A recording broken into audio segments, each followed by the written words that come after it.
दोस्तों, श्री काकभुसुंडी जी और गरुड़ जी का संवाद हमें तुलसीदास कृत रामचरितमानस के उत्तर कांड में मिलता है, जिसमें श्री काकभुसुंडी जी ने मानस रोगों का वर्णन किया है और इन रोगों का कारण और निवारण भी बताया है। गरुड़ जी ने उनसे 7 प्रश्न किए थे, जिसके काकभुसुंडी जी ने उत्तर दिए थे। आइए आज के इस वीडियो में हम आपको काकभुसुंडी जी और गरुड़ जी के इसी संवाद को जस का तस बतलाते हैं। तो चलिए फ्रेंड्स, शुरू करते इस ज्ञानवर्धक वीडियो को। पक्षीराज गरुड़ जी प्रेम सहित बोले, हे कृपालु, यदि मुझ पर आपका प्रेम है तो हे नाथ, मुझे अपना सेवक जानकर मेरे 7 प्रश्नों के उत्तर बखान कर कहिए। हे नाथ, हे धीर बुद्धि, पहले तो यह बताइए कि सबसे दुर्लभ कौन सा शरीर है, फिर सबसे बड़ा दुख कौन है और सबसे बड़ा सुख कौन है, यह भी विचार कर संक्षेप में कहिए। संत और असंत का मर्म अर्थात भेद आप जानते हैं, उनके सहज स्वभाव का वर्णन कीजिए। फिर कहिए कि श्रुतियों में प्रसिद्ध सबसे महान पुण्य कौन सा है और सबसे भयंकर पाप कौन है। फिर मानस रोगों को समझाकर कहिए, आप सर्वज्ञ हैं और मुझ पर आपकी कृपा भी बहुत है। काकभुसुंडी जी ने कहा, हे तात, अत्यंत आदर और प्रेम के साथ सुनो, मैं यह नीति संक्षेप में तुम्हें कहता हूँ। मनुष्य शरीर के समान कोई शरीर नहीं है। चर अचर सभी जीव उसकी याचना करते हैं। वह मनुष्य शरीर नरक, स्वर्ग और मोक्ष की सीढ़ी है तथा कल्याणकारी ज्ञान, वैराग्य और भक्ति को देने वाला है। ऐसे मनुष्य शरीर को धारण अर्थात प्राप्त करके भी जो लोग श्री हरि का भजन नहीं करते और नीच से भी नीच विषयों में अनुरक्त रहते हैं, वे पारस मणि को हाथ से फेंक देते हैं और बदले में कांच के टुकड़े ले लेते हैं। जगत में दरिद्रता के समान दुख नहीं है तथा संतों के मिलने के समान जगत में सुख नहीं है। और हे पक्षीराज, मन,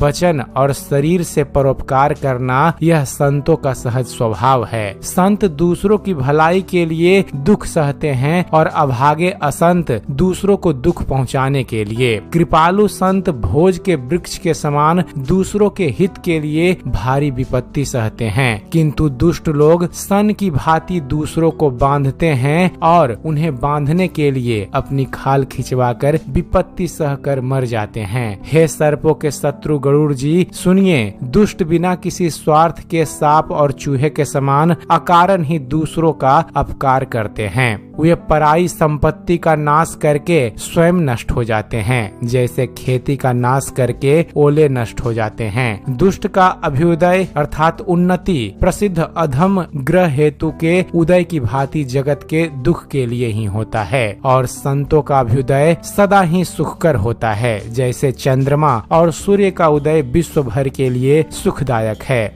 वेदों में अहिंसा को परम धर्म माना गया है और पर निंदा के समान भारी पाप नहीं है। शंकर जी और गुरु की निंदा करने वाला मनुष्य अगले जन्म में मेढक होता है और वह 1000 जन्म तक वही मेढक का शरीर पाता है। ब्राह्मणों की निंदा करने वाला व्यक्ति बहुत से नरक भोग कर फिर जगत में कौवे का शरीर धारण करके जन्म लेता है। जो अभिमानी जीव देवताओं और वेदों की निंदा करते हैं, वे नरक में पड़ते हैं। संतों की निंदा में लगे हुए लोग उल्लू होते हैं, जिन्हें मोह रूपी रात्रि प्रिय होती है और ज्ञान रूपी सूर्य जिनके लिए बीत गया रहता है। जो मूर्ख मनुष्य सबकी निंदा करते हैं, वे चमगादड़ होकर जन्म लेते हैं। हे तात, अब मानस रोग सुनिए, जिनसे सब लोग दुख पाया करते हैं। सब रोगों की जड़ मोह अर्थात अज्ञान है। उन व्याधियों से फिर और बहुत से शूल उत्पन्न होते हैं। काम वात है, लोभ अपार अर्थात बढ़ा हुआ कफ है और क्रोध पित्त है जो सदा छाती जलाता रहता है। यदि कहीं ये तीनों भाई अर्थात वात, पित्त और कफ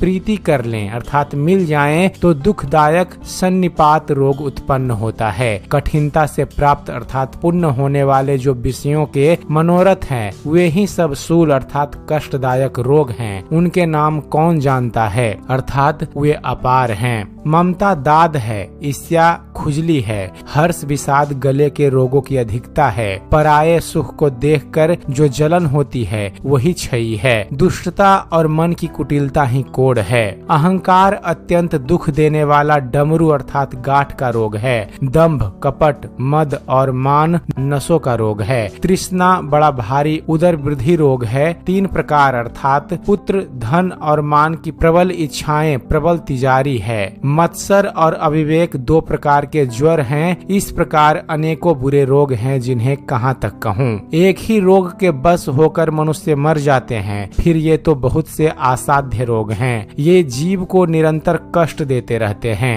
ऐसी दशा में वह समाधि अर्थात शांति को कैसे प्राप्त करे। नियम धर्म आचार तप ज्ञान यज्ञ जप दान तथा और भी करोड़ों औषधियां हैं, परंतु हे गरुड़ जी उनसे ये रोग नहीं जाते। इस प्रकार जगत में समस्त जीव रोगी है, जो शोक हर्ष भय प्रीति और वियोग के दुख से और दुखी हो रहे हैं। मैंने ये थोड़े से मानस रोग कहे हैं, ये हैं तो सबको, पर इन्हें जान पाए हैं कोई बिरले हैं। प्राणियों को जलाने वाले ये पापी रोग जान लिए जाने से कुछ छीन अवश्य हो जाते हैं, परंतु नाश तो नहीं होते।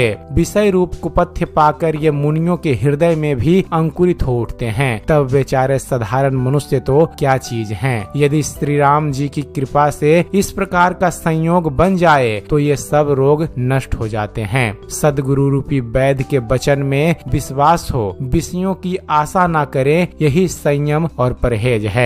तो दोस्तों यह थी काकभुसुंडी और गरुड़ संवाद के बारे में जानकारी। उम्मीद करते हैं फ्रेंड्स आप सभी को हमारा वीडियो पसंद आया होगा। वीडियो पसंद आया हो तो वीडियो को लाइक और शेयर करना मत भूलिएगा। और दोस्तों ऐसे ही ज्ञानवर्धक वीडियो देखते रहने के लिए आप हमारे इस चैनल ज्ञान मंथन को सब्सक्राइब जरूर कीजिएगा। आप हमारे इस चैनल को सब्सक्राइब कीजिए और देखते रहिए, जानते रहिए। धन्यवाद। जय हिंद।